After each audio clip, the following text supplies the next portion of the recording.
వెంకటేశాయ. పీతకౌశేయ వస్త్రేణ లసితం తిలకాంకితం నానాలంకార శోభాఢ్యం రఘునాథం స్మరామ్యహం. పట్టు పీతాంబరములను ధరించి విశాలమైనటువంటి లలాటమునందు గంధపు తిలకముతో వివిధాలంకార భూషితుడై విరాజిల్లేటటువంటి శ్రీరామచంద్రునకు నమస్కరిస్తూ తదభిన్న స్వరూపుడైనటువంటి ఆ శ్రీనివాసుని యొక్క దయా విశేషం చేత సమస్త మానవాళికి ధర్మ తత్పరతను సకల కార్యసిద్ధిని చేకూర్చాలన్నటువంటి సంకల్పంతో తిరుమల తిరుపతి దేవస్థానం వారు నిర్వహిస్తున్నటువంటి శ్రీమద్ రామాయణం అయోధ్యాకాండ ప్రవచన పారాయణ కార్యక్రమంలో నేటికి మనం 205వ రోజులోకి ప్రవేశించాం. ఈ కార్యక్రమంలో ముందుగా అన్నమాచార్యుల వారి సంకీర్తన అయినటువంటి ఏ పురాణమున ఎంత వెదిగినా అనేటటువంటి కీర్తనను శ్రీమాన్ కె సుబ్రహ్మణ్యం గారు అన్నమాచార్య ప్రాజెక్టు కళాకారులు వారి బృందం యొక్క సహకారంతో ఆలపిస్తారు. శ్రవణం చేద్దాం. ఓం నమో వెంకటేశాయ. సంకీర్తనను ఎంతో చక్కగా శ్రవణం చేశాం. ఇక ఇప్పుడు శ్రీ గురుధ్యానపూర్వకంగా సంకల్పవాక్యాలను అందరము కలిసి పలుకుతూ ఈ కార్యక్రమాన్ని ప్రారంభించుకుందాం. శ్రీ గురుధ్యానం. గురుర్బ్రహ్మా గురుర్విష్ణుః గురుర్దేవో మహేశ్వరః గురుః సాక్షాత్ పరం బ్రహ్మ తస్మై శ్రీ గురవే నమః. శ్రీనివాసధ్యానం. శ్రీవేంకటాద్రినిలయః కమలాకాముకః పుమాన్ అభంగురవిభూతిర్నః తరంగయతు మంగళం. అథ సంకల్పః. శ్రీమదాదివరాహ క్షేత్రే విరాజమానస్య శ్రీ పద్మావతీ జానేః అఖిలాండకోటి బ్రహ్మాండ నాయకస్య శ్రీరామచంద్ర రూపాంతరస్య భగవతః శ్రీ వెంకటేశ్వర స్వామినః సన్నిధౌ హనుమత్ సీతా లక్ష్మణ భరత శత్రుఘ్న పరివార సమేత శ్రీరామచంద్ర పరబ్రహ్మణః పరిపూర్ణానుగ్రహేణ అస్మిన్ భువనే సమస్తాదివ్యాధీనాం నివారణార్థం భారతవర్షే విద్యా విత్త వాణిజ్య కృషి వైద్య వైజ్ఞానిక దేశరక్షణాదిరంగేషు విద్యమానానాం ఆస్తిక మహాజనానాం సర్వేషాం సకుటుంబానాం ఆయురారోగ్యైశ్వర్య సద్బుద్ధి ఇత్యాది సర్వశుభఫలప్రాప్త్యర్థం ధర్మాచరణ ద్వారా శ్రీరామరాజ్యస్య పునర్వ్యవస్థాపనార్థం ఉద్యోగార్థినాం సముచితోద్యోగ ప్రాప్త్యర్థం దంపతీనాం అనుకూల దాంపత్య సిద్ధ్యర్థం సంతానస్య పితృవాక్య పరిపాలనానుకూల బుద్ధి ప్రచోదనార్థం సకల కార్య సిద్ధ్యర్థం గో సంరక్షణార్థం చ శ్రీమద్ వాల్మీకి రామాయణే అయోధ్యాకాండే యథాశక్తి శ్లోక వ్యాఖ్యాన పురస్సరం 20 సర్గ శ్లోక పారాయణం తథా శ్రీ ధన్వంతరి మంత్ర పారాయణం చ అన్యోన్య సహాయేన आचार्यमुखेन करिष्यामहे। श्रीवाल्मीकि प्रार्थना। कूजन्तं राम रामेति मधुरं मधुराक्षरम् आरुह्य कविताशाखां वन्दे वाल्मीकि कोकिलम्। श्री आञ्जनेय प्रार्थना। मनोजवं मारुततुल्यवेगम् जितेन्द्रियं बुद्धिमतां वरिष्ठम् वातात्मजं वानरयूथमुख्यम् श्रीरामदूतं शिरसा नमामि। श्रीरामायण प्रार्थना। वाल्मीकिगिरिसम्भूता रामसागरगामिनी पुनाति भुवनं पुण्या रामायण महानदी। श्रीराम प्रार्थना। अयोध्याख्येतुर्वर्धे त्यक्त्वा राज्यं गिरौ वसन् पादुके भरतायादात् स रामः शरणं मम। श्रीरामचन्द्र परब्रह्मणे नमः। अथ श्रीमद् रामायणे आदिकाव्ये अयोध्याकाण्डे 20 सर्गः। శ్రీమన్నారాయణ చరణౌ శరణం ప్రపద్యే. శ్రీమతే నారాయణాయ నమః. శ్రీరామాయ నమః. స్థిరంతు హృదయం మన్యే మమేదం యన్నదీర్యతే ప్రావృషీవ మహానద్యాః స్పృష్టం కూలం నవాంభసా. కౌసల్యాదేవి ఆమె అంతఃపురంలో శ్రీరాముని ద్వారా ఆ రామ పట్టాభిషేకం ఆగిపోయిన విషయాన్ని తెలుసుకుని, మరి పట్టాభిషేకానికి ముందే రాముడు ఉండగానే తనకు అనేకమైనటువంటి, రాముడు జన్మించకముందు ఆ జన్మించిన తర్వాత కూడా అనేకమైనటువంటి అవమానములు పొందవలసి వస్తున్నది అని, మరి అటువంటిది రాముడు లేకపోతే మరి ఇంకెంత అవమానాలు పొందవలసి వస్తుందో, ముఖ్యంగా సవతుల వద్ద దారుణమైనటువంటి పరిస్థితి కలుగుతుంది అని చెప్పి, సరే నాకు ఎటువంటి పరిస్థితి కలిగినా కలగని, కానీ చక్కగా అల్లారుముద్దుగా పెంచుకున్నటువంటి నువ్వు దూరం అయితే నేను జీవించగలనా నాయన?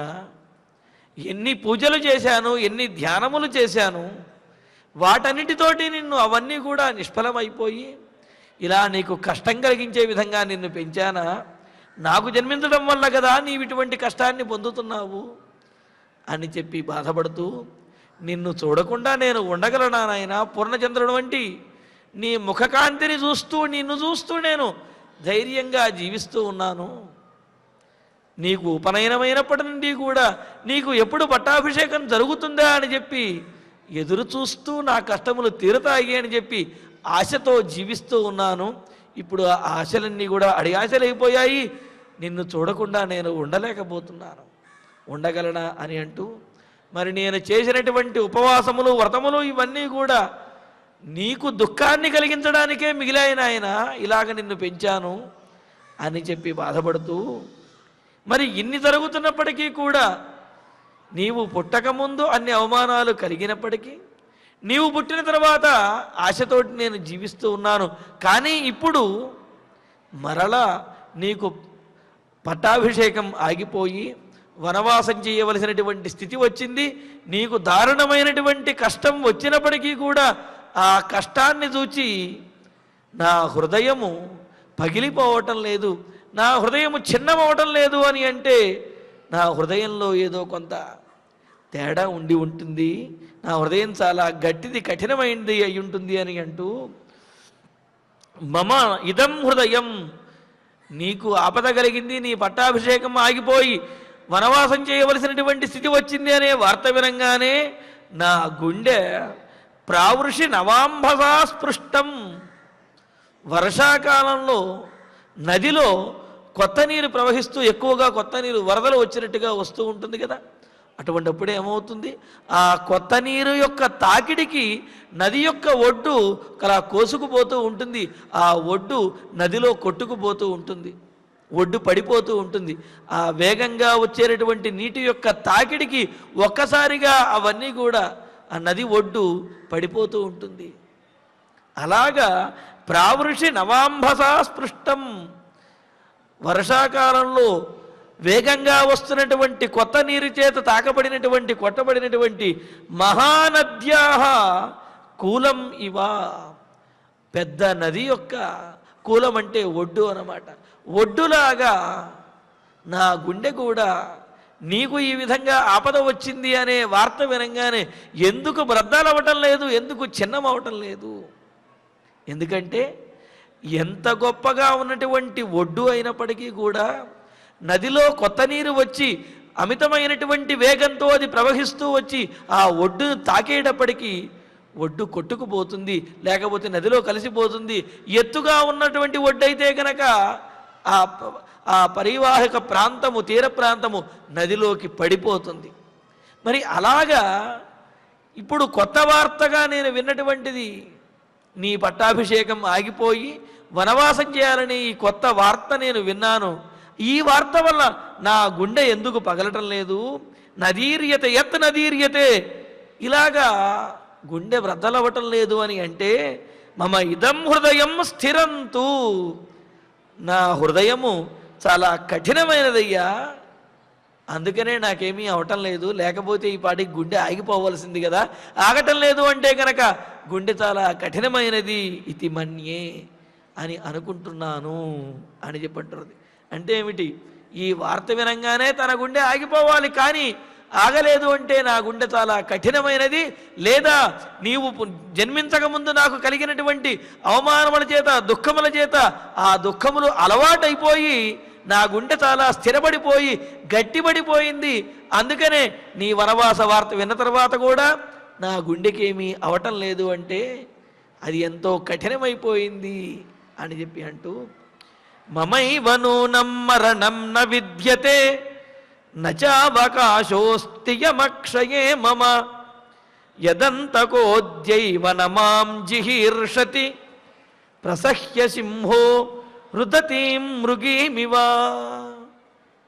ఇంకో మాట అంటున్నది, తనకు అయోధ్యానగరంలో సముచితమైనటువంటి స్థానం ఇంతకు పూర్వం లేదు, ఇప్పుడేదో వస్తుంది అనుకున్నాను, నువ్వు వెళ్ళిపోయిన తర్వాత అయోధ్యానగరంలో నాకు సరైనటువంటి స్థానం ఉండదయ్యా అని కౌసల్యాదేవి అంటూ, ఈ అయోధ్యానగరంలోనే కాదు నాకు నరకంలో కూడా సరైనటువంటి స్థానము లేదు అని అంటూ, సింహ రుదతీం మృగీం ఇవ. మరి ఈ వార్త వినంగానే గుండె ఆగి మరణం రావాలి. ఎలాగా అంటే దానికి చెబుతున్నది, సింహము రుదతీం మృగీం ఇవ, ఏడుస్తూ భయపడుతూ ఉన్నటువంటి ఆ ఆడ లేడిని మృగీం ఇవ ప్రసహ్య, అలా మెడబట్టుకుని ఈడ్చుకుంటూ వెళ్ళినట్లుగా మృత్యువు ఆ కౌసల్యాదేవిని అలా మెడబట్టుకుని ఈడ్చుకుంటూ వెళ్ళవలసింది, కానీ అలా వెళ్ళటం లేదు. అంతకహ మాం అద్యయవ యత్న జిహీర్షతి, ఏ విధంగా అయితే సింహము ఆ లేడి పిల్ల యొక్క మెడను పట్టుకుని అలా ఈడ్చుకు వెళ్ళిపోతుందో అలాగే మృత్యువు మరి కౌసల్యనైనటువంటి నన్ను, నీ వనవాస వార్త వినటువంటి నన్ను అలా తీసుకుని వెళ్ళవలసి ఉన్నది, కానీ అలా తీసుకుని వెళ్ళడం లేదు. నాకేమనిపిస్తున్నదంటే మమ నూనం మరణం ఏవ న విద్యతే, నాకు మరణమే రాదా అని అనిపిస్తున్నది. ఇంకా యమక్షయే మమ అవకాశ నాస్తి ఏవ, అయోధ్యానగరంలోనే కాదు నాకు యమలోకంలో కూడా స్థానం అనేది లేదా? అంటే ఏమిటి? ఇటువంటి నాకు జన్మించడం ద్వారా నీకు వనవాసం ఏర్పడింది కావున నా దురదృష్టం నీకు అంటుకున్నది అనే ఉద్దేశంతో యముడు కూడా ఒకవేళ నన్ను యమలోకానికి కనుక రాయనిచ్చినట్లయితే ఈ దురదృష్టం యమలోకంలో ఉన్న వాళ్ళకు కూడా నరకంలో ఉన్న వాళ్ళకు కూడా అంటుతుందేమోననే ఉద్దేశంతో యముడు నన్ను యమలోకానికి కూడా రానియటం లేదయ్యా. ఇది నా పరిస్థితి. ఎంత దౌర్భాగ్యమైనటువంటి స్థితి వచ్చింది. ఇక్కడ ఉన్నటువంటి అయోధ్యానగరంలోనూ నాకు సరైనటువంటి స్థానం లేదు. పోనీ నీకు వనవాసం ఏర్పడింది కావున ఆ వార్త వినడం వల్ల గుండె పగిలి ఏమైనా మరణం వస్తుందా అంటే ఆ మరణం కూడా సహజంగా ఎలా వస్తుంది? ఎటువంటి స్థితిలో ఉన్నప్పటికీ కూడా సింహము కనుక అది ఏ విధంగా అయితే జింక పిల్లను ఈడ్చుకుపోతుందో అలా ఈడ్చుకుపోవాలి. కానీ యముడు కూడా తీసుకువెళ్ళడానికి సంశయిస్తున్నాడు. అంటే ఏమిటి? నాకు జన్మించడం వల్ల నీకు ఈ విధమైనటువంటి వనవాసం ఏర్పడింది కావున నా దురదృష్టం నీకు వచ్చింది అనే ఉద్దేశంతో నేను కనుక యమలోకానికి వెళితే అక్కడ ఉన్నటువంటి నరకంలో ఉన్నటువంటి వాళ్ళకి నా దురదృష్టం ఏమైనా అంటుతుందేమోనని చెప్పి యముడు కనీసం నన్ను ఆ యమలోకానికి నరకానికి కూడా రావటానికి ఒప్పుకోవటం లేదు. ఇలా జీవచ్ఛవంలాగా ఇక్కడే ఈ అయోధ్యానగరంలోనే జీవించవలసినటువంటి స్థితి ఏర్పడుతున్నదా అని చెప్పి ఆమె తనను తాను నిందించుకుంటూ తన యొక్క దురదృష్టమే తన కుమారుడికి ఈ విధంగా అబ్బింది అని చెప్పి అనుకుంటూ బాధపడుతూ ఉన్నది. కానీ వాస్తవం ఏమిటి? కౌసల్యాదేవి చేసినటువంటి పుణ్యములు, ధ్యానములు, పూజలు ఇవన్నీ కూడా ఫలించే ఆయన రామచంద్రమూర్తి అరణ్యవాసంలో అంత క్షేమంగా ఉండగలిగారు. అరణ్యవాసంలో అంతమంది రాక్షసులందరినీ కూడా వధించి అంతమందిని కాపాడగలిగారు. కానీ తల్లిగా కౌసల్యాదేవికి ఈ విధంగా అనిపించడం అది సముచితమే. కానీ పరమార్థం ఏమిటి అంటే ఆమె చేసినటువంటి ఏ వ్రతములు పూజలు కూడా వ్యర్థము అవలేదు. పైగా యముడు తనను తీసుకువెళ్ళడానికి తనను అసహ్యించుకుని తన దగ్గరికి రానియటం లేదు, యమలోకానికి రానియటం లేదు అని చెప్పి కౌసల్య మాటలు అలా అన్నప్పటికీ కూడా వాస్తవం ఏమిటి అంటే యముని యొక్క ప్రభావం ఎక్కడ ఉంటుంది, ఎక్కడ ఉండదు అనేది మనకు అగ్నిపురాణంలో చాలా స్పష్టంగా తెలియజేశారు. అగ్నిపురాణంలో నృసింహ ప్రాదుర్భావ సందర్భంలో అక్కడ చెబుతూ అక్కడ ప్రోవాచ ధర్మం యదహం బ్రవీమి కార్యంత్వయా తత్ ఖలు ధర్మరాజ అంటూ బ్రహ్మగారు ధర్మరాజుకి బోధిస్తారట. యమధర్మరాజుకి చెబుతారు ఏమని? నీ ప్రభావం ఎక్కడ ఉంటుంది, ఎక్కడ ఉండాలి, ఎక్కడ ఉండకూడదు అని అంటే యముని ప్రభావం అంటే యముని ద్వారా పీడ అనేది కొన్ని చోట్ల ఉంటుంది, కొన్ని చోట్ల ఉండకూడదు అని చెప్పారు. ఎక్కడ ఉండకూడదు అని చెబుతూ ఏ భక్త్యా పుండరీకాక్షో కర్మణ మనసాగిరా ఏ భక్తా పుండరీకాక్షం కర్మణాం మనసాగిరా స్వకర్మ నిరతాదాంతా అని మొదలుపెట్టి చాలా విశేషం చెప్పారు. తాత్పర్యం ఏమిటంటే భావం, ఎవరైతే పుండరీకాక్షుడైనటువంటి మహావిష్ణువుని భక్తితోటి ఆరాధిస్తారో అటువంటి వారి విషయంలో యముని యొక్క ప్రభావం, యముని యొక్క పీడ అనేది ఉండకూడదు. అంటే ఏమిటి? వారి యొక్క కార్యముల ద్వారా పరోపకారం చేస్తూ మానవ సేవే మాధవ సేవ అనుకుంటూ ఇతరులకు సహాయపడతారో, అలాగే వారి యొక్క నోటి ద్వారా ఆ స్వామివారి యొక్క గుణవైభవాన్ని ఆయన యొక్క స్తుతిని కూడా చేస్తారో వారికి యముని యొక్క ప్రభావం ఉండకూడదు అని బ్రహ్మగారి అన్నారు.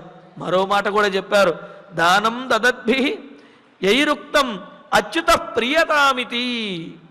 ఏదైనా మనం దానం చేసేటప్పుడు కృష్ణార్పణం అని కానీ లేకపోతే ఇక్కడ చెప్పినట్లుగా అనేన దానేన అచ్యుత ప్రియతాం, ఈ దానము చేత పరమాత్మ అచ్యుతుడైనటువంటి శ్రీమన్నారాయణుడు ప్రీతి నొందుగాక అని చెప్పి దానం చెయ్యాలిట. అంతేగాని మనమేదో ఎదుటివారికేదో మన సొమ్మిచ్చేస్తున్నాము కావున దీంతో నువ్వు పండగ చేసుకో అని చెప్పి ఇలా అనుకుంటే ఆ దానము యొక్క ఫలం అనేది రాదు. ఎప్పుడు వస్తుంది ఆ ఫలం అంటే దాన్ని చెబుతున్నారు, దానం దదద్భి యైరుక్తం అచ్యుత ప్రియతామితి. ఈ దానము ద్వారా ఓ బ్రాహ్మణోత్తమ నీకు ఇస్తున్నటువంటి ఈ దానము ద్వారా, నేను చేస్తున్నటువంటి ఈ దానము ద్వారా పరమాత్మ శ్రీమన్నారాయణుడు అచ్యుతుడు ప్రీతి నొందుగాక అని ఎవరైతే దానం చేసేటప్పుడు అంటారో వారి విషయంలో యముని యొక్క ప్రభావం అనేది ఉండదు అని అన్నారు.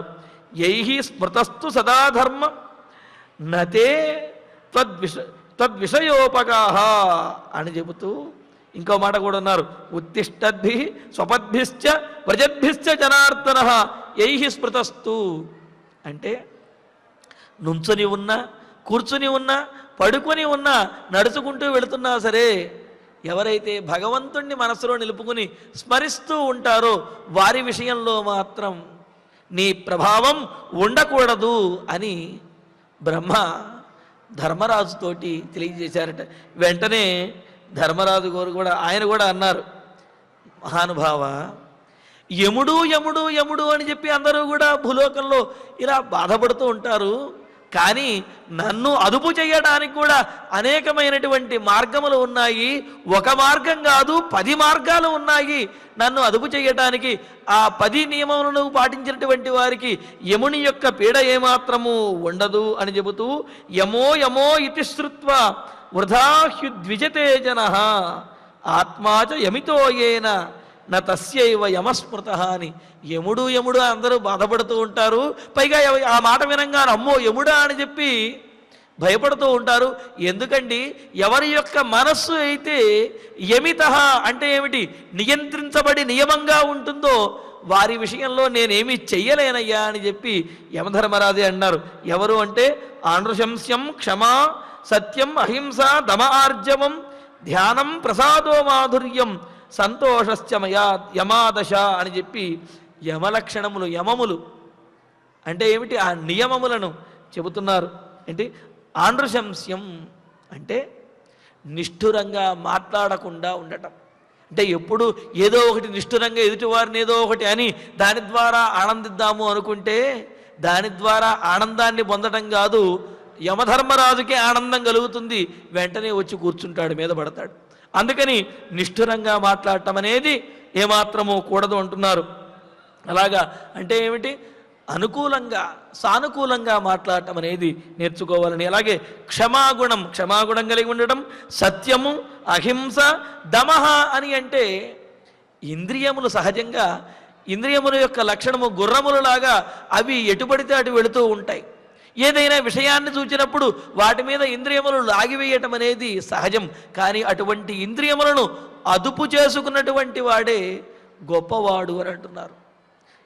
అంటే ఆ ఇంద్రియములను లాగుతున్నప్పటికీ కూడా విషయముల మీద అవి తప్పుదారి పట్టిస్తున్నప్పటికీ కూడా వాటిని అదుపులో పెట్టి సరైనటువంటి మార్గంలో వెళ్ళగలిగినటువంటి వాడి ఇంద్రియములను నిగ్రహించుకోగలగడం కూడా అది కూడా ఒక గొప్ప కార్యము. తద్వారా యముని యొక్క పీడ ఉండదు అని చెప్పి దమ ఆర్జవం అంటే రుజుమార్గంలో మాట్లాడగలగటము,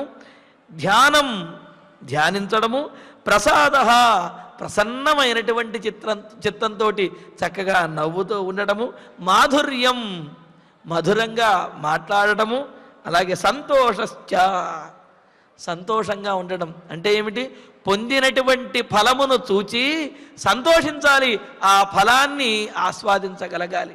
అంతేగాని నాకు ఇంతే ఫలం వచ్చింది అని చెప్పి బాధపడుతూ ఉంటే ఆ పొందినటువంటి ఫలం యొక్క సంతోషాన్ని కూడా ఆస్వాదించలేరు, ఈ బాధ వల్ల మరొక సంతోషాన్ని కూడా పొందలేరు.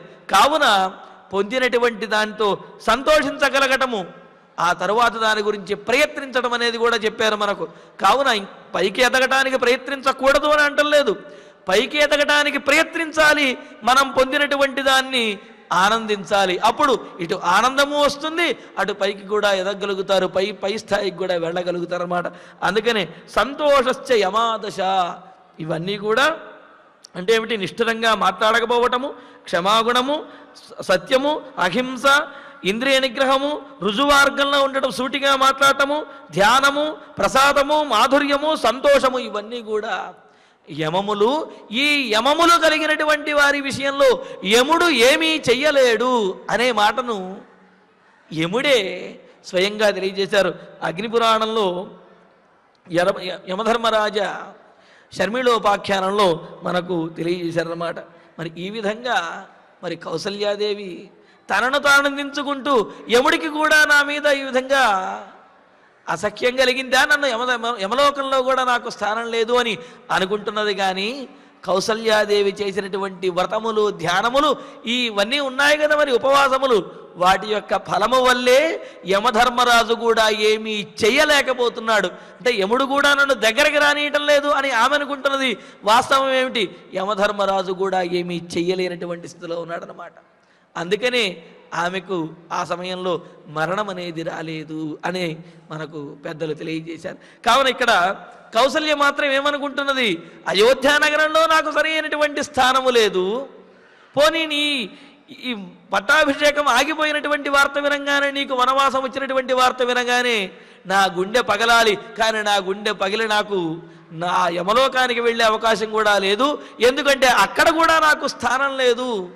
ఈ విధంగా ఎటూ కాకుండా అనాథలాగా నా పరిస్థితి అయిపోయిందే అని కౌసల్యాదేవి బాధపడుతూ, స్థిరం హి నూనం హృదయం మమాయసం నభిద్యతే యద్భువి నావదీర్యతే అనేన దుఃఖేన చ దేహమర్పితం ధ్రువం హ్యకాలే మరణం న విద్యతే.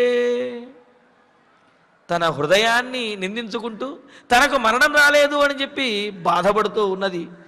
అనేన దుఃఖేన అర్పితం, ఇటువంటి దారుణమైనటువంటి దుఃఖం చేత, అంటే ఏమిటి, శ్రీరామునికి ఆపద కలిగింది, తనకు ప్రాణప్రదమైనటువంటి శ్రీరాముడికి వనవాసం చేయవలసినటువంటి ఇటువంటి ఆపద వచ్చింది అనే వార్త చేత కొట్టబడినప్పటికీ కూడా, వార్త చేత ఆ మాట చేతే పీడింపబడినప్పటికీ కూడా, మమ హృదయం యత్ నభిద్యతే, కౌసల్య అంటున్నది తన హృదయము పగిలిపోవటం లేదే, కౌసల్య యొక్క హృదయం పగిలిపోవటం లేదే అని చెప్పి, స్థిరం హి నూనం, నా మనస్సు చాలా గట్టిది కదా, ఎంత గట్టిది అంటే దేహంచ భువియత్న అవధీర్యతే, అంతేకాదు నా దేహము కూడా ఈ విధంగా భూమి మీద అచేతనంగా పడిపోవటం లేదు, నా మనస్సు పగిలిపోవటం లేదు, నా దేహం ఈ విధంగా అచేతనంగా పడిపోవటం లేదు అని అంటే నూనం, ఇంకా సందేహం లేదు, నిశ్చయంగా ఆయాసం, నా శరీరము నా మనస్సు కూడా ఇనుము చేత నిర్మించబడ్డాయి, అందుకనే నా మనస్సు ఈ విధంగా పగలటం లేదు, నా శరీరము శిథిలం అవ్వటం లేదు. అంటే కారణం ఏమిటి, నా మనస్సు నా శరీరము కూడా ఇనుముతోటి ఆయాసముతోటి లోహము చేత నిర్మించబడ్డాయి అని అంటున్నారు. ఆయాసం హృదయం మన్యే తస్య దుష్కృత కర్మణ అని మహాభారతంలో చెప్పినట్లుగా, సహజంగా కఠినమైనటువంటి మనస్సు ఎవరికి వస్తుంది అంటే దుష్కార్యములు ఎవరైతే చేస్తూ ఉంటారో వారికి కఠినమైనటువంటి మనస్సు ఉంటుంది అని మహాభారతంలో తెలియజేశారు. మరి ఇక్కడ కౌసల్యాదేవి అన్నీ కూడా సత్కార్యములే చేసిందే, అయినప్పటికీ కూడా ఆమె ఉద్దేశం అదే, దుష్కార్యములు చేసేటటువంటి వారికి కఠినమైనటువంటి మనస్సు వస్తుంది, వారు ఏది చూసినా తట్టుకోగలుగుతారు, కానీ అన్నీ కూడా పూజలు ఉపవాస నియమములు సత్కార్యములు చేసినటువంటి నా మనస్సు కూడా దుష్టుల యొక్క మనస్సులాగా కఠినమైపోయింది, లోహంతో నిర్మించినట్లుగా నా మనస్సు దారుణంగా మారిపోయింది, అందుకనే నీకు ఆపద కలుగుతున్నది అనే వార్త తెలిసిన తర్వాత కూడా ఈ గుండె చెలించటం లేదు, ఈ శరీరం పడిపోవటం లేదు అంటే ఇది తప్పనిసరిగా లోహము చేతే నిర్మించబడింది. దుష్టుల యొక్క మనస్సు శరీరము ఎలా ఉంటుందో ఇదిగో నా శరీరము నా మనస్సు కూడా అలా అయ్యాయి అనుకుంటున్నది. అలా ఆమె అనుకుంటున్నది, కానీ ఆమెలో ఏమాత్రము కూడా దుష్టత్వం అనేది లేనే లేదు. ఎందుకు అంటే కౌసల్యేందు అవతరించాడు కావుననే రాముడు లోకాభిరాముడై లోకమన్నిటినీ కూడా ఏలాడనమాట. కానీ ఈ సందర్భంలో కౌసల్యాదేవి మాత్రము రాముడు తనకు దూరం అవుతున్నాడు అనే బాధతోటి రామ వనవాస వార్త విని తన గుండె పగలలేదు, తన శరీరం శిథిలం అవ్వలేదు అని చెప్పి ఇలా అనుకుంటున్నది. ఎలా కఠినమైనటువంటిది, లోహంతో నిర్మించబడింది నా గుండె శరీరము కూడా అని చెప్పి అంటున్నది. పైగా ఏమంటున్నది ఇక్కడ, అకాలే మరణం నవిద్యతే హి, సమయం రాందే మరణం అనేది రానే రాదు కదా, సమయం గనక వచ్చిందంటే ఆ మరణాన్ని ఎవరు ఆపలేరు కదా. కావున కానీ అకాలములో కూడా కోరుకుంటున్నప్పటికీ కూడా నాకు మరణం రావట్లేదు, దీనివల్ల ఏం తెలుస్తుందయ్యా అంటే అకాలే మరణం నహి విద్యతే, ఆ సమయం రానిదే ఎవరికైనా సరే ఆ మరణం అనేది సమీపించదు, ఎన్ని కష్టములలో ఉన్నప్పటికీ కూడా ఆ మరణం కూడా తీసుకువెళ్ళదు అని అంటున్నారు. అందుకనే అంటారు కదా పెద్దలు, చిన్న చిన్న అంటే ఆ మరణం గనక సమీపించినట్లయితే చిన్న చిన్న కారణాలకు కూడా ఆ శరీరంలోంచి ప్రాణం వెళ్ళిపోతుంది. ఆ మరణం గనక సమీపించకపోతే, అంటే ఆ సమయం గనక రాకపోతే ఎంతో పెద్ద కారణం ఉన్నప్పటికీ కూడా ఎలాగో త్రుటిలో తప్పి బయటపడి ప్రాణములు కాపాడుకోగలుగుతాడు. కావున ఆ సమయం గనక రానప్పుడు, మృత్యు సమయం ఆసన్నం అవ్వకపోతే మరణం నహి విద్యతే, మరణం కూడా రాదు కదా, అకాలంలో మరణం రాదు కదా. ధ్రువం, ఈ విషయం నిశ్చయం. కావున ఈ సమయంలో మరణం సమీపించడం లేదు అంటే ఇంకా కాలం రాలేదని నాకు అర్థమవుతున్నది అని చెప్పి కౌసల్యాదేవి అనుకుంటున్నది. అందుకే అంటారు, వానరాకడ ప్రాణంబు పోకడ కానరాదెంతటి ఘనుడికైనా కానబడిన ఎడల కలిగెట్లు నిలుచురా విశ్వదాభిరామ వినురవేమ. వేమన శతకంలో మనకు చెప్పారు కదా, వాన వచ్చేటటువంటి సమయము, అలాగే ప్రాణం పోయేటటువంటి సమయము కూడా, అంటే వాన రావటము ప్రాణం పోవటము కూడా ఎంత ఘనుడికైనప్పటికీ కూడా, ఎంత గొప్పవాడికైనప్పటికీ అది తెలియదు. ఎందుకు అంటే అది దాని పని అది చేసుకుంటుంది తప్ప అది నేను పని చేస్తున్నాను అని చెప్పి ఎవరికి కూడా ముందు తెలియజేయదు. చెయ్యదలుచుకుంటే ఆగదు, ఉండదలుచుకుంటే వెళ్ళదనమాట. అందుకని ఇక్కడ కౌసల్యాదేవి కూడా అంటున్నది ఏమని, అకాలే మరణం నవిద్యతే. కాలం గనక రాకపోతే, ఆ మృత్యు సమయం రాకపోతే మరణం అనేది రాదు కదా, ఇంకా నాకు ఆ కాలం వచ్చినట్లేదు అని చెప్పి అనుకుంటున్నదనమాట. మరి అలా ఉంటుంది మరణం యొక్క పరిస్థితి. ఒకవేళ రాదలుచుకుంటే మాత్రం ఎట్టి పరిస్థితుల్లో అయినా సరే వచ్చేస్తుంది అని. మరి ఆ విషయం ఒకటి కౌసల్య విషయంలోనేమో ఆ మరణం రావడానికి సమయం రాలేదు. మరి దశరథుని విషయంలో మనం ముందు చెప్పుకోబోతూ ఉన్నాం. ఆ కథ చెబుతారు, ఆ మరణం యొక్క స్థితి, ఆ మృత్యుదేవత యొక్క స్థితి ఎంత కఠినంగానూ ఆ సమయం ఎలా సమీపిస్తుందనే చెబుతూ ఒక చిన్న కథ చెప్పుకుందాము. ఒకానొక సందర్భంలో ప్రాతకాలంలో ఒక చెట్టు మీద ఒక చిలుక నిద్ర లేచిందిట. నిద్ర లేచి చూసేటప్పటికి పొద్దున్నే ఎదురుగా యమధర్మరాజు కనిపించాడు. యమధర్మరాజు కనిపించేటప్పటికీ ఆయన ఆ చిలుకను చూసి నవ్వాడట. నవ్వేటప్పటికి చిలుక ఇక భయపడిపోయి అది వణికిపోతూ ఉన్నది. వణికిపోతూ ఉంటే సరే యమధర్మరాజు అలా ముందుకు వెళ్ళిపోయాడు, చూసి నవ్వి వెళ్ళిపోతే అప్పుడు ఇంతలో గరుత్మంతుడు అక్కడికి వచ్చారట. వస్తే మరి గరుత్మంతుడు పక్షిరాజు కదా, మరి ఈ చిలుక వణికిపోతూ బాధపడుతూ ఉంటే ఏమైందయ్యా అని అనేటప్పటికీ ఏం లేదు, యమధర్మరాజు పొద్దున్నే నన్ను చూచి నవ్వి వెళ్ళాడు, కావున మరణం సమీపించినట్లే, అందుకని మరణ భయంతో నేను బాధపడుతున్నాను అంటే నువ్వేమీ దిగులు పడకు, నిన్ను రక్షిస్తాను, కనీసం నేను కొంతసేపు అయినా సరే నిన్ను రక్షిస్తాను అని చెప్పి ఆ గరుత్మంతుడు ఆ పక్షిని చిలుకను తన మీద ఎక్కించుకుని సప్త సముద్రముల అవతల ఉన్నటువంటి ఒక ద్వీపంలో ఉన్న మర్రి చెట్టు తొర్రలో తీసుకెళ్ళి దాన్ని పెట్టాడట. పెట్టి ఇంకా తిరిగి వస్తూ ఉన్నాడు. సరే తిరిగి వస్తూ ఉంటే ఈ సముద్రములు దాటి వచ్చేటప్పటికి యమధర్మరాజు అక్కడ కనిపించాడు. కనిపించి గరుత్మంతుడిని చూసి యమధర్మరాజు మరలా ఇప్పుడు నవ్వాడు. నవ్వేటప్పటికి గరుత్మంతుడు వెంటనే అన్నట్టే, ఏమిటి స్వామి నవ్వుతున్నావు?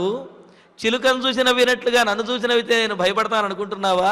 చిలుకను నేను దాచిపెట్టేశాను, నువ్వేమీ ఆ చిలుకనేమీ చెయ్యలేవు అని చెప్పి గరుత్మంతుడు అన్నట్ట. అనేటప్పటికీ యమధర్మరాజు మళ్ళీ నవ్వి, నేను నవ్వింది అందుకు కాదయ్యా, ఇందాక ఆ చిలుక ముఖాన్ని చూసి చిలుకకు మరణం సమీపించింది, ఆ చిలుక ముఖాన్ని చూసి నేను ఎందుకు నవ్వాను అంటే ఈ చిలుకకు ఒక ఘడియలో సప్త సముద్రముల అవతల ఉన్నటువంటి మర్రి చెట్టు త్వరలో ఉన్నటువంటి పాము కరచి చనిపోవాలి అని చెప్పి ఆ చిలుక ముఖం మీద రాసి ఉంది. ఇంతటి చిన్న చిలుక ఒక ఘడియలో సప్త సముద్రముల అవతల ఉన్నటువంటి ఆ మర్రి చెట్టు త్వరలోకి ఎలా చేరుతుందా, అసలు ఇది సంభవమేనా అని చెప్పి నాకే పాలుపోక ఆ చిలుక ముఖం చూసి నవ్వాను. కానీ నువ్వు దాన్ని తీసుకెళ్ళి ఆ సప్త సముద్రంలో అవతల ఉన్నటువంటి మర్రి చెట్టు త్వరలో పెట్టావు, ఈ పాటికి అక్కడ ఉన్నటువంటి పాము దాన్ని కాటువేసి ఉంటుంది, కావున నేను ఆ పనిని దాని ప్రాణములు ఎలా తీసుకోవాలా అని నేను నవ్వుకున్నాను, నా వల్లే అసాధ్యమని చెప్పి దాన్ని నువ్వు సుసాధ్యం చేశావు, అందుకని నవ్వుతున్నాను అన్నట్ట. అంటే ఏమిటి, ఆ మరణ సమయం కనుక సమీపించినట్లయితే సహాయములు కూడా అపకారములవుతాయి, అది సమీపించకపోతే అపకారం చేయదలుచుకున్న అది సహాయంగా మారుతుందన్నమాట.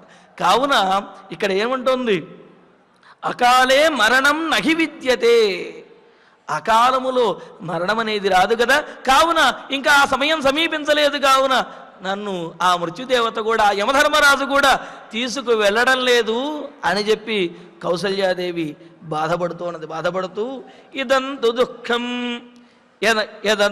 యత్ అనర్థకాని మే వ్రతాని దానాని చ సంయమాశ్చ తపశ్చ తప్తం యదపత్య కారణాత్ సునిష్ఫలం బీజమివోప్తమూషరే. ఇంకా అంటున్నది, మరి నా కడుపున నీవు జన్మించడం అనేది అది నీకు కూడా ఈ విధమైనటువంటి ఆపదను తెచ్చింది. నేను చేసినటువంటి పూజలు ఇవన్నీ కూడా సిద్ధించలేదు. నేను చేసిన ఎన్నో దానములు ఇవన్నీ చేశాను, అవన్నీ కూడా చవిటి నేలలో వేసినటువంటి విత్తనములలా అయిపోయాయి అని అంటూ ఇదం దుఃఖంతు. మరి ఇంతకుముందు నాకు కలిగినటువంటి దుఃఖము అంటే ఏమిటి? రాముడు జన్మించకముందు కౌసల్యాదేవికి కలిగినటువంటి దుఃఖము, ఇప్పుడు కలగబోయేటటువంటి రాముడు వనవాసానికి వెళ్ళిపోయిన తర్వాత కలిగేటటువంటి ఈ దుఃఖం ఏదైతే ఉన్నదో, అది ఏదైతే ఉన్నదో అపత్య కారణాత్ అపత్య కారణాత్ మే వ్రతాన్ని దానాని. ఏదైతే నేను సంతానం కోసం చేసినటువంటి నా కష్టములన్నీ తీరాలి అంటే సంతానం కలగాలి అని చెప్పి నేను సంతానం కోసం చేసినటువంటి వ్రతాన్ని దానాన్ని సంయమాశ్చ, నేను చేసినటువంటి వ్రతములు, నేను చేసినటువంటి దాన ధర్మాలు, సంయమాశ్చ నేను పాటించినటువంటి ఉపవాసాది నియమములు ఇవన్నీ కూడా అనర్థకాని, వ్యర్థములయ్యాయో, ప్రయోజనం లేకుండా పోయాయో. ఎందుకు అంటే ప్రయోజనం కౌసల్యాదేవికి కలిగింది, కానీ బాధలో మాట్లాడుతున్నటువంటి మాటలు ఇవన్నీ కూడా దానం కొద్దీ బిడ్డ, పుణ్యం కొద్దీ పురుషులు, దానం కొద్దీ బిడ్డలు అంటూ ఉంటారు కదా. కావున ఈ దాన ధర్మాలు ఏవైతే ఉంటాయో, పెద్దలు చేసినటువంటి దాన ధర్మాలు, అవి పిల్లల విషయంలో అవి ఫలితాలుగా పరిణమిస్తాయి, ఫలితాలుగా అవి వస్తాయన్నమాట. అందుకని అంటున్నది, నేను చేసినటువంటి వ్రతోపవాస నియమములు, దాన ధర్మాలు ఇవన్నీ కూడా నీ యందు సానుకూలంగా ఫలించాలయ్యా సహజంగా అయితే, కానీ అవి ఫలించడం లేదే, అవన్నీ కూడా నిరర్థకమైపోయాయా అని అంటూ అనర్థకాని, వ్యర్థములయ్యాయో. తపః నేను చేసినటువంటి తపస్సు కూడా, ధ్యానము ఎంతకాలం నుంచి నీకోసం నీవు జన్మించాలి అని చెప్పి ఎంతకాలం నేను తపస్సు చేశాను, ఎన్ని పూజలు చేశాను, ఎన్ని దాన ధర్మాలు చేశాను.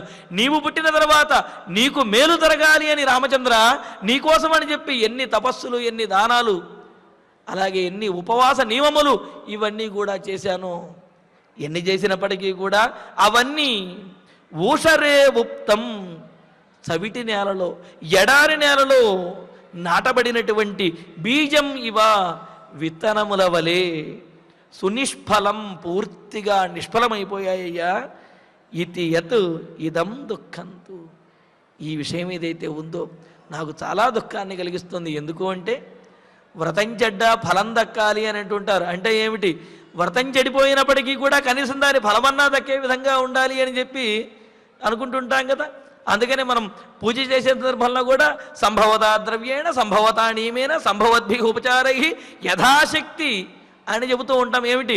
మాకు దొరికినటువంటి వస్తువులతోటి, మేము చేయగలిగినటువంటి నియమములతోటి, మాకు తెలిసినటువంటి ఉపచారములతోటి మా శక్తి కొలది మేము పూజ చేస్తాము. స్వామి నువ్వు మాత్రం పరిపూర్ణం తదస్తుతే, నువ్వు మాత్రం పరిపూర్ణమైనటువంటి ఫలాన్ని మాకు ఇవ్వు అని చెప్పి మనం పూజ చేసేటప్పుడు ప్రార్థిస్తాం. ఎందుకు అంటే ఎంత నియమంగా ఎంత నిష్టగా చేసినా ఏదో చిన్న చిన్న లోటుపాట్లు ఉండవచ్చును. అందుకని వాటినన్నింటినీ కూడా మన్నించమని స్వామిని ప్రార్థిస్తాం.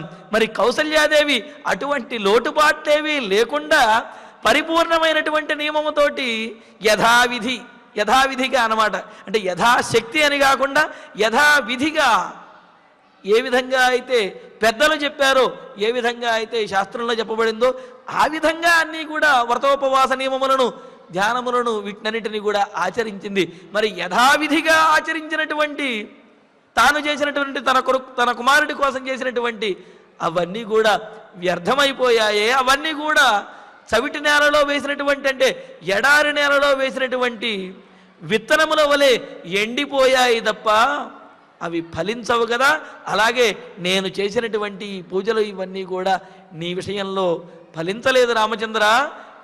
ఇది నా దురదృష్టము, ఇదే నాకు మిక్కిలి దుఃఖాన్ని కలుగజేస్తున్నది అని చెప్పి కౌసల్యాదేవి బాధపడుతూ యదిహ్యకాలే మరణం స్వయేచ్ఛయా లభేత కశ్చిత్ గురు దుఃఖకర్షితః గతాహమద్యైవ పరేత సంసదం వినా త్వయా ధేనురివాత్మజేన వై. నిజంగా కనుక బాధ కలిగినప్పుడు అంటే మితిమీరినటువంటి బాధ కలిగినప్పుడు మరణం వస్తుంది అనేది కనుక నిజమైనట్లయితే మరి రామచంద్రుని యొక్క ఆ వనవాస వార్త వినగానే, నీ యొక్క వనవాస వార్త వినగానే కౌసల్యనైనటువంటి నాకు ఆ మరణం సంభవించాలి నాయన, కానీ అది రావటం లేదు అంటూ కశ్చిత్ గురు దుఃఖకర్షిత, ఎవడైనా ఒకడు తీరనటువంటి పెద్దదైనటువంటి అధికమైన దుఃఖం చేత పీడించబడిన వాడై స్వయా ఇచ్ఛయ అన్నమాట. స్వయేచ్ఛయ తన ఇష్టంతో తాను ఎప్పుడైతే కోరుకుంటాడో అప్పుడు అకాలే మరణం లభేతయది అంటే ఏమిటి? అతను మరణించవలసినటువంటి సమయం కాకపోయినప్పటికీ కూడా అతనికి దుఃఖం కలిగింది కావున అతను మరణించాలి అని అనుకున్న వెంటనే అది కనుక సిద్ధించినట్లయితే, కానీ అలా సిద్ధిస్తుందా? కావాలనుకున్నప్పుడు రాదు, వద్దు అనుకుంటే పోదు అన్నమాట. అందుకనే చెబుతున్నారు, ఆమె అంటున్నది, ఒకవేళ కనుక ఎవరికైనా బాధ కలిగి వారు తాను మరణించాలి అనుకున్నప్పుడు వారి యొక్క ఇచ్ఛను అనుసరించి ఆ మరణం కనుక సంభవించే అవకాశమే కనుక ఉన్నట్లయితే, లభేతయది అటువంటి అవకాశమే కనుక ఉన్నట్లయితే, త్వయా వినా నిన్ను విడచి నీవు వనవాసానికి వెళ్ళినటువంటి వెంటనే అహం అద్య ఇవ ఆత్మజేన వినా ధేను ఇవ పరేత సంసదం గతాస్యాం. కౌసల్యాదేవి వెంటనుంది, తాను కూడా రాముణ్ణి విడిచిపెట్టిన వెంటనే ఆ దుఃఖాన్ని తట్టుకోలేక తనంతట తానుగా తనకు మృత్యువు రావాలి అని చెప్పి కోరుకుంటాను అని చెప్పి అంటున్నది. కానీ ఆ అవకాశం లేదే. ఒకవేళ దుఃఖంలో ఉన్నటువంటి వాడు బలంగా కోరుకుంటే ఆ మరణం కనుక వచ్చే అవకాశం ఉన్నట్లయితే, రామచంద్ర నీవుకు వనవాసం పడింది అని వార్త తెలియగానే, లేకపోతే నీవు వనవాసానికి వెళ్ళిన వెంటనే నేను ఆ మృత్యువుని కోరుకుంటాను అని చెప్పి అంటున్నది కౌసల్య. తాను ఆ మృత్యువును కోరుకుని ఆ మృత్యువు దగ్గరికి వెళ్ళిపోతాను అని చెప్పి కౌసల్యాది ఏమంటుంది? ఎలాగాని అంటే, ఆత్మజేన వినా ధేను ఇవ, తన దూడ ఆవు తన దూడ కనుక వెళ్ళిపోయినట్లయితే తాను కూడా ఏ విధంగా అయితే ప్రాణములు విడిచైనా వెళ్ళిపోవాలనుకుంటుందో, తన దూడ ఎటు వెళితే అలా అటు వెళ్ళిపోవాలనుకుంటుంది. అలా వెళ్ళనప్పుడు ఒకవేళ ఆ దూడకు ఏదైనా కనుక ఆపద కలిగినట్లయితే తన ప్రాణములనైనా సరే విడిచిపెట్టేస్తుంది కదా. అలాగే నీవు కనుక వనవాసానికి వెళ్ళినట్లయితే, ఒకవేళ నాకు కనుక దుఃఖంలో ఉన్నటువంటి వారికి తాను కోరుకున్న వెంటనే మృత్యువు వచ్చే అవకాశం ఉన్నట్లయితే, కౌసల్యాదేవి తాను కూడా మృత్యువునే కోరుకుంటాను, తాను కూడా మరణమునే కోరుకుంటాను, ఇంకేమీ నేను కోరను. కానీ ఆ అవకాశం లేదు రామచంద్ర, ఆ సుఖం కూడా నాకు ఉండదు. ఇలా అవమానములతోటి పుత్రవియోగ దుఃఖంతో నేను జీవించవలసి వస్తుంది, ఇంతకంటే దుర్భరమైనటువంటి జీవితం మరొకటి ఉంటుందా అని చెప్పి కౌసల్యాదేవి మరింతగా బాధపడుతూ ఉన్నది. మరి ఆ తర్వాత రామచంద్రమూర్తి ఏం మాట్లాడాడు, లక్ష్మణస్వామి కూడా ఏ విధమైనటువంటి మాటలు మాట్లాడి, ఇందులో రాముని యొక్క మాటలకు లక్ష్మణుని యొక్క మాటలకు కూడా వ్యత్యాసం ఉంటుంది. రాముడు దశరథునికి అనుకూలంగా మాట్లాడితే, లక్ష్మణుడు మాత్రము కౌసల్యకు అనుకూలంగా మాట్లాడతాడు. మరి ఆ మాటలలో ఉన్నటువంటి విశేషాలను తర్వాతి ప్రవచనంలో తెలుసుకుందాము. ఇక ఇప్పుడు ఆచార్యుల వారి ద్వారా శ్లోకాలను పారాయణ చేసుకుందాము. స్థిరంతు హృదయం మన్యే మమేదం యన్నదీర్యతే ప్రావృషీవా మహానద్యాః స్పృష్టం కూలం నవాంభసా మమైవ నూనం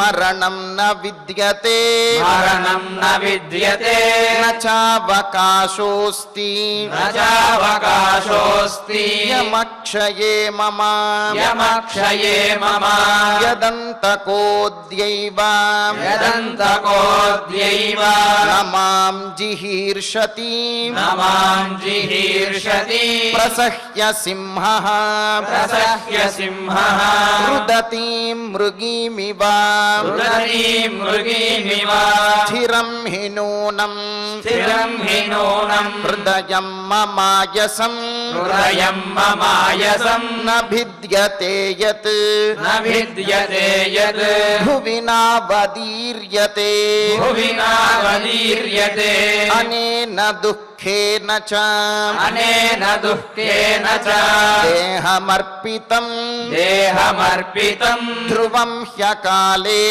ध्रुवं ह्यकाले मरणं न विद्यते मरणं न विद्यते इदं तु दुःखम् इदं तु दुःखं यदनर्थकानि मे यदनर्थकानि मे व्रतानि दानानि च व्रतानि दानानि च संयमाश्च हि संयमाश्च हि तपश्च तप्तम् तपश्च तप्तं यदपत्यकारणात् यदपत्यकारणात् सुनिष्फलम् सुनिष्फलं बीजमिवोक्तमूषरे बीजमिवोत्तमूषरे यदि ह्यकाले यदि ह्यकाले मरणं स्वयेच्छया मरणं स्वयेच्छया लभेत कश्चित् लभेत कश्चित् गुरुदुःखकर्षितः गुरुदुःखकर्षितः गताहमद्यैव गताहमद्यैव परेत संसदम् परेत संसदं विना त्वया विना त्वया धेनुरिवात्मजेन वै धेनुरिवात्मजेन वै इत्यार्षे श्रीमद् रामायणे श्रीमद् रामायणे आदिकाव्ये आदिकाव्ये अयोध्याकाण्डे अयोध्याकाण्डे विंशे सर्गे विंशे सर्गे पंचश्लोकाः पंचश्लोकाः ఫలశ్రుతి నుండి మంగళాంతం వరకు అందరము కలిసి పఠిద్దాం. ఫలశ్రుతి ఆయుష్యమారోగ్యకరం యశస్యం సౌభ్రాతృతం బుద్ధికరం సుఖం చ శ్రోతమ్యమేతన్నియమేన సద్భిః ఆఖ్యానమోజస్కరమృద్ధికామైః శ్రీరామచంద్ర పరబ్రహ్మణే నమః. అథ ధన్వంతరి ధ్యానం అచ్యుతానంద గోవింద విష్ణో నారాయణామృత రోగాన్మే నాశయా శేషాన్ ఆశు ధన్వంతరే హరే ఆరోగ్యం దీర్ఘమాయుష్యం బలం తేజోధియం శ్రియం స్వభక్తేభ్యో ను గృహ్ణంతం వందే ధన్వంతరిం హరిం. ధన్వంతరేరిమం శ్లోకం భక్త్యా నిత్యం పఠంతి యే అనారోగ్యం న తేషాం స్యాద్ సుఖం జీవంతి తే చిరం. ఓం నమో భగవతే వాసుదేవాయ ధన్వంతరయే అమృతకలశహస్తాయ వజ్రజలౌకహస్తాయ సర్వామయ వినాశనాయ త్రైలోక్యనాథాయ మహావిష్ణవే స్వాహా. ఓం వాసుదేవాయ విద్మహే సుధాహస్తాయ ధీమహి తన్నో ధన్వంతరి ప్రచోదయాత్. అధనవగ్రహ ప్రార్థనా ఆరోగ్యం పద్మబంధుర్వితరతు నితరాం సంపదం శీతరశ్మిః భూలాభం భూమిపుత్రః సకలగుణయుతాం వాగ్విభూతిం చ సౌమ్యః సౌభాగ్యం దేవమంత్రీ రిపుభయశమనం భార్గవః శౌర్యమార్కిః దీర్ఘాయుః సైమికేయః విపులతరయశః కేతుః ఆచంద్రతారం అరిష్టాని ప్రణశ్యంతు దురితాని భయాని చ శాంతిరస్తు శుభం మేస్తు గ్రహాః కుర్వంతు మంగళం. అధ క్షమా ప్రార్థనా యదక్షరపదభ్రష్టం మాత్రాహీనం చ యద్భవేత్ తత్సర్వం క్షమ్యతాం దేవ నారాయణ నమోస్తుతే. అథ భగవత్ సమర్పణం కాయేన వాచా మనసేంద్రియైర్వా బుద్ధ్యాత్మనా వా ప్రకృతే స్వభావాత్ కరోమి యద్యత్ సకలం పరస్మై నారాయణాయేతి సమర్పయామి. అథ మంగళం శ్రియకాంతాయ కళ్యాణ నిధయే నిధయేర్థినాం శ్రీవేంకటనివాసాయ శ్రీనివాసాయ మంగళం. Sun Life multi speciality hospital ప్రజలకు నిరంతర వైద్య సేవలు అందిస్తున్న hospital. Diabetology, stem cell physician లో ఇండియాలోనే మొదటి డాక్టర్ గా పేరుగాంచిన డాక్టర్ విజయ్ భాస్కర్ గారు అత్యాధునిక విజ్ఞాన పరిజ్ఞానంతో అంతర్జాతీయ ప్రమాణాలతో సామాన్యులకు సైతం అందుబాటులోకి తెచ్చారు Sun Life multi speciality hospital ను. అనుభవజ్ఞులైన వైద్యులతో అన్ని రకాల వైద్య సేవలు, ఆపరేషన్స్, సర్జికల్ ఎమర్జెన్సీలు, ప్లాస్టిక్ సర్జరీలు, చికిత్స అందించనున్నారు. 24 గంటలు అందుబాటులో ఫార్మసీ మరియు అంబులెన్స్ సౌకర్యం కలదు. సంప్రదించండి Sun Life multi speciality hospital, Dhammaiguda. Contact number 8121678234, 9700971100.